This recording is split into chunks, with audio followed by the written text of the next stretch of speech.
Muito bem, galerinha. Voltamos agora para a nossa revisão da aula 19. Então, vamos ao quadro para a gente relembrar um pouquinho, né, dessa aula tão importante. Então, hoje nós estamos na segunda parte desse conjunto aí, onde a gente fala sobre raça, racismo e etnia, né? A partir dessas visões que foram construídas em sociedade, quais são aí as consequências que nós temos até hoje, né? A gente falou um pouquinho como que foi essa construção, a partir do que a gente falou que houve aí contribuição da ciência também para essa visão se consolidar e as consequências que a gente vê aí que estão dentro da sociedade brasileira, né? Então, a gente trouxe essa visão que foi uma visão construída de raça, né? Que é aí um grupo humano com características próprias físicas, psicológicas e culturais, né? Essa visão, os cientistas sociais, né, não utilizam mais essa visão de raça. Por quê? Porque deixa aí essa existência de superioridade de umas raças e inferioridade de outras. E a partir dessa visão de raça, houveram aí essa visão para consolidar essas diferenças que se iniciaram, que foram de formas intencionais, né? A partir dessa visão de querer dominar alguns povos, foi criada essa perspectiva de raça, e a partir dessa perspectiva de raça, criada e consolidada pela ciência, né? Que a gente fala que é aí o racismo científico, principalmente ali século XVIII e século XIX. E isso, gente, foi um grande marcador social de diferença, né, que surge aí para combater a ideia de homogeneidade e leva em consideração as diferenças e as diversidades culturais. Então, as sociedades, esse aqui é o conceito de multiculturalismo, são construídas de múltiplas e variadas formas de identidades e padrões culturais, né? E é o que deve ser considerado hoje dentro dessa perspectiva, até porque quando a gente fala de cultura, quando a gente fala de grupos sociais, a gente não existe, né, superioridade em relação aos povos, em relação à cultura, porque quando se trata dessa visão de superioridade, dá margem aí para os preconceitos, dá margem aí para as discriminações que ocorrem dentro da sociedade. Então, quando a gente fala de cultura, de identidade, não existe superioridade, né? E a gente viu as consequências que partiram do princípio fenótico, né? Que é caracterização ali exaltando as características físicas de um para inferiorizar outros grupos, e aí foram construídas aí essas variadas formas de preconceito, principalmente relacionada à cor. E, como a gente tratou na aula, deram aí base para o racismo científico e para as consequências que hoje estão dentro e pautadas na nossa estrutura da sociedade. Então, a gente falou que esse racismo, essa visão de superioridade, de marginalizar certos grupos, de marginalizar as pessoas, de criar um marcador social das diferenças, elas deram aí uma grande margem para as discriminações e os preconceitos que existem hoje dentro da nossa sociedade brasileira, que está nas estruturas da sociedade. E quando a gente fala de estrutura, é onde? Dentro da visão da economia, dentro do social e dentro dos fatores históricos que foram aí importantes e que essas marginalizações estão pautadas nesse construto.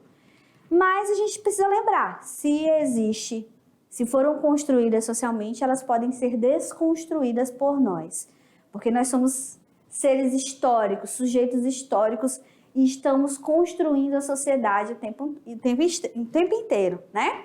Tá certo? Muito bem, galerinha, esse é o nosso resuminho da aula 19, e agora vocês vão fazer a atividade, já a gente volta para a correção. Até mais!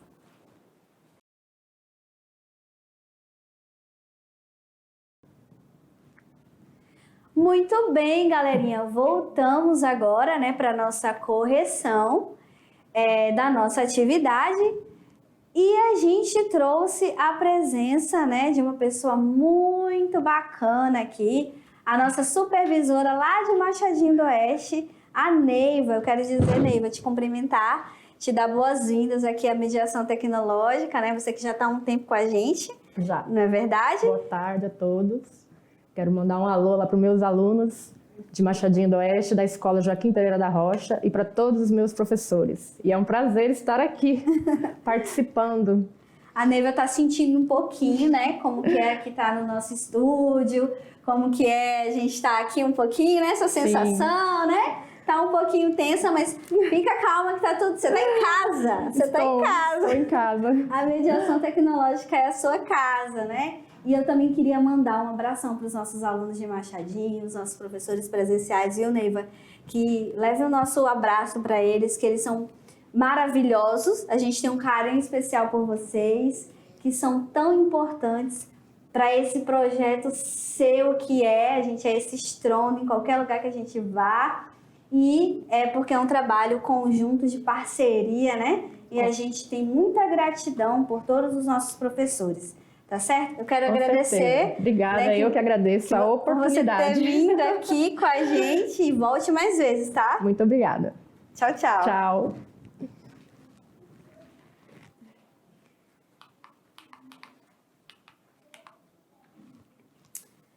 Muito bem, gente, né? Agora vocês tiveram aí a presença da Neiva, nossa supervisora lá de Machadinho.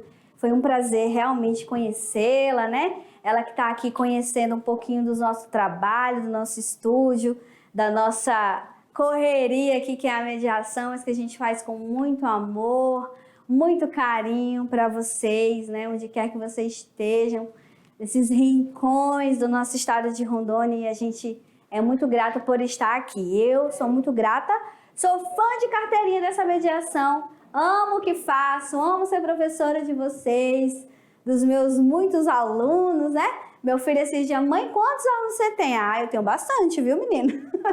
Então, é com carinho, é com amor a gente está aqui, a gente gosta do que faz, a gente ama receber o feedback de vocês, olhar o rostinho, né? E vamos lá para o nosso exercício, para a nossa correção. Então é o seguinte, a gente falou sobre esse conteúdo um pouco forte, né? Crítico, a gente precisa ter esse olhar crítico, a gente precisa ter essa visão, né, da sociedade da qual a gente faz parte, gente, porque nós somos sujeitos históricos. Existe aí uma visão de individualismo dentro dessa sociedade capitalista o tempo inteiro, que quer nos individualizar, que quer dizer o problema é seu, nós não estamos dentro de um conjunto, aqui cada um olha o seu umbigo, e não é verdade. Nós somos sujeitos históricos, nós fazemos essa sociedade o tempo inteiro. Lembra da Rosa Parks? Um ato de coragem foi essencial para o movimento negro na cidade dela. Olha como que nós somos históricos, olha como que nós fazemos história, né? Um ato de coragem foi aí, deu início a vários movimentos ali, né, nos Estados Unidos, que foi um ato de um ser humano só, que foi o ato da Rosa Parks, né? Então, a gente precisa o tempo inteiro estar refletindo sobre essa sociedade que está sendo construída o tempo inteiro e que está em movimento. Olhar a sociedade é perceber que essa sociedade está em movimento, né? O tempo inteiro. Então, vamos para a questão de número 1. Diz o seguinte: o estabelecimento de uma fronteira social ou espacial que aumenta as desvantagens de grupos discriminados impostas por leis e caracteriza-se como ação política que busca aí manter a distância de indivíduos e grupos considerados inferiores ou indesejáveis. E aí existe uma definição para isso, que está aqui na questão, né? É uma fronteira social. Lembra dos Estados Unidos? Que eu falei para vocês que os negros não tinha banheiros para brancos e tinha banheiros para negros. Se num coletivo, num ônibus, um branco dissesse para o negro que estava sentado no banco, saia, o negro tinha que sair para o branco sentar. Isso é uma fronteira social, gente. As pessoas estavam na mesma sociedade, mas eram discriminadas pela cor. Isso foi um grande... os direitos civis dos negros eram extremamente limitados dentro da sociedade dos Estados Unidos. E olha que os Estados Unidos era referência para o mundo inteiro, de comportamento, de cultura, do jeito que as pessoas tinham que ser. Porque lá nos Estados Unidos é maravilhoso. Mas olha só o que ocorria nos Estados Unidos. Olha essa fronteira entre as pessoas que existiam, onde os negros eram, por lei, discriminados. Por lei, eram inferiorizados, né? Qual é o nome disso? Preconceito? Isso é preconceito? Será que é o conceito, né? Porque tem um conceito aqui, ó, gente. Isso aqui é um conceito, ó. É preconceito? É discriminação? É segregação ou é homofobia? Então, quando a gente fala de fronteira, tem a ver com separação. Separação que existe nos mesmos ambientes, né? E aí a gente traz esse conceito de segregação, ou seja, separação. Existe uma sociedade, uma única sociedade, mas dentro dessa sociedade há uma separação entre as pessoas, que é o que ocorria nos Estados Unidos. Ou seja, os direitos civis, o direito de liberdade do negro era limitado. Inclusive, é recente, isso é recente, gente. É um país que era referência no mundo, né? Como se comportar, como ser, como agir, estava se comportando desse jeito, segregando as pessoas da mesma sociedade. E não era gente de fora, não. Eram cidadãos americanos. Por conta da cor, eram segregados socialmente. Então, esse é o conceito de segregação, tá, gente? Que é o estabelecimento de uma fronteira social ou espacial que vai aumentando, que aumenta as desvantagens de grupos discriminados, né? Que é impostas por leis. A segregação, gente, ela tá aqui, ela é imposta pela questão da legislação, né? Para manter aí a distância entre uns indivíduos e outros. Isso é só vocês pesquisarem, assim, é muito tranquilo da gente ver. Tem muitos filmes na internet, nos sites de busca, tem toda essa questão que foi aí, por muitos anos, prevaleceu dentro dos Estados Unidos, tá? Então, lá o racismo, ele é um racismo institucionalizado, foi um racismo institucionalizado. E a gente vê aí nos jornais, a gente vê na TV, enfim, na internet, que isso ainda ocorre, né? Só que não está mais na lei, mas está no comportamento das pessoas. No Brasil, é velado, existe um racismo velado. Não está na lei, mas o comportamento das pessoas, isso prevalece. E aí na questão 2 diz o seguinte: ninguém nasce odiando outra pessoa pela cor da sua pele, por sua origem ou ainda por sua religião. Para odiar, as pessoas precisam aprender. E se podem aprender a odiar, elas podem ser ensinadas a amar, né? Essa é uma citação, né, do Nelson Mandela. É uma citação da fala, né, dele. E aí, gente, agora nós vamos trazer um trecho de uma música do Gabriel Pensador que chama-se Lavagem Cerebral. Então vamos lá. E de pai para filho, o racismo passa em forma de piadas que teriam bem mais graça, se não fossem um retrato da nossa ignorância, transmitindo a discriminação desde a infância. E o que as crianças aprendem brincando é nada menos do que a estupidez se propagando. Qualquer tipo de racismo não se justifica, ninguém explica. Precisamos da lavagem cerebral para acabar com esse lixo que é uma herança cultural. Então, vai gravando aí essas falas. Vamos lá. Os 2 trechos acima fazem menção à discriminação racial. Com base neles e nas condições históricas do racismo no Brasil, escolha uma alternativa correta. A. O primeiro trecho assinala que o racismo é uma característica irreversível. Gente, tá errado, né? Vamos já arriscar? Pra gente ser bem rapidinho nessa questão? Pelo contrário, ele está dizendo o seguinte, o primeiro trecho diz que se eu aprendi a amar, eu posso aprender, né? Se eu aprendi a odiar, eu também posso aprender a amar. Então, não é irreversível, é algo que é aprendido, né? Então, aqui nesse primeiro trecho, a gente já matou essa questão. B. Historicamente, no Brasil, não houve e não há diferenciação legal entre as pessoas de cores diferentes. Motivo pelo qual o racismo se consolidou por meio de piadas e brincadeiras, como sugere o segundo trecho. Não, gente. Ele está dizendo, no segundo trecho, que o racismo é uma herança cultural.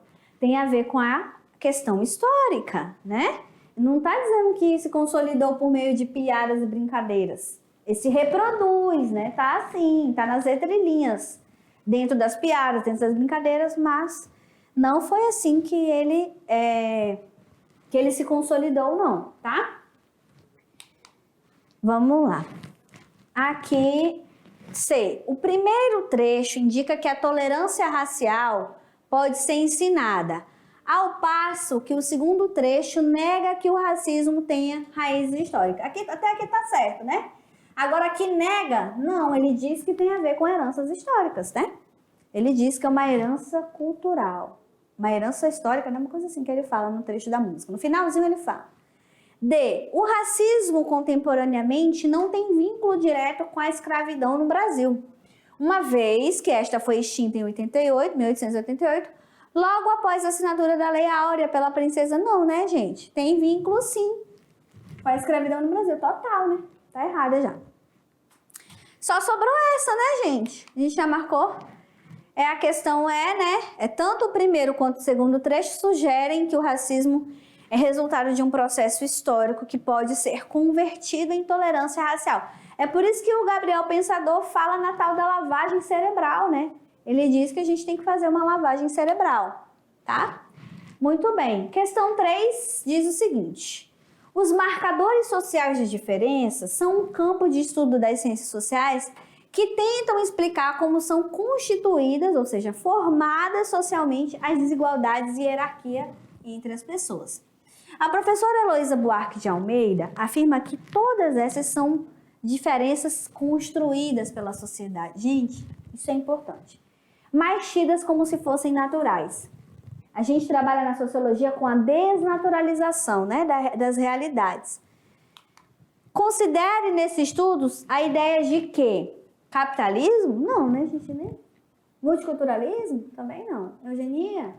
Só sobrou raça, né? Que é algo que foi construído socialmente. Isso é importante. 4. A teoria da democracia racial, derivada do Gilberto Freire, principalmente com sua obra Casa Grande e Senzala, pode ser relacionada à política de cotas implementada nos institutos federais a partir da Lei 12.711, de 29 de agosto de 2012. Dentre as opções abaixo, marque a correta em relação aos conteúdos do enunciado acima, né? Tá pedindo aqui pra gente marcar correta. A teoria desenvolvida por Freire contribuiu para explicar a diferença entre níveis de violência racial ocorrido nos Estados Unidos, bem como sustenta teoricamente a política de cotas raciais adotada em nosso país. Gente, vocês lembram que o Freire falava da democracia racial? Ele disse que isso seria um benefício para a harmonia dos brasileiros. Tem nada a ver com isso aqui, não. B. A teoria da democracia racial, derivada da obra de Freire, sustenta uma suposta convivência pacífica e democrática entre os negros, indígenas e brancos europeus, de modo a sustentar a política de cotas raciais. Isso não sustenta a política de cotas. Até aqui tá ok, mas não tem nada a ver com a sustentação da política de cotas. A teoria do Freire atribui uma visão romantizada da realidade. tornando invisíveis várias formas de violência praticadas por brancos europeus em relação aos negros. A política de cotas raciais nesse sentido visa validar a teoria de Freire. Não. Gente, a cotas, se ela fosse baseada na visão de Freire, ela não ia precisar de cotas. Simples assim. D. Teoria da democracia racial de Freire tem por princípio desvelar todas as formas de violência de brancos contra negros. Já tá errado. Tá? Vamos lá. Só sobrou essa. A teoria da democracia racial, derivada do Freire, mascara em grande medida a violência praticada por brancos contra negros no Brasil, sustentando, de certo modo, parte das críticas atribuídas à adoção de cotas raciais. Ela ajuda a criticar as cotas, não a incentivar a política de cotas. Entenderam a diferença? Porque ele diz que está tudo bem, que isso é bom, que há uma harmonia. Não, e na verdade ele não tem a visão crítica disso na sociedade, né? Questão 5, pedindo aqui para vocês definirem o que é multiculturalismo, né? Que é o estudo da diversidade cultural, pressupõe o desenvolvimento de um olhar diferente sobre a alteridade, sobre o outro, sobre a cultura do outro, né? Tenha um olhar diferente sobre as culturas, sobre o outro dentro da sua singularidade, sobre o outro dentro da sua particularidade. Todo mundo é diferente, existem múltiplas culturas, né? Somos diferentes, né? E devemos reconhecer o outro dentro da sua peculiaridade, dentro da sua cultura, dentro da sua particularidade. Tá certo? Muito bem, galerinha. Espero que todos fiquem bem e até a próxima aula. Tchau, tchau!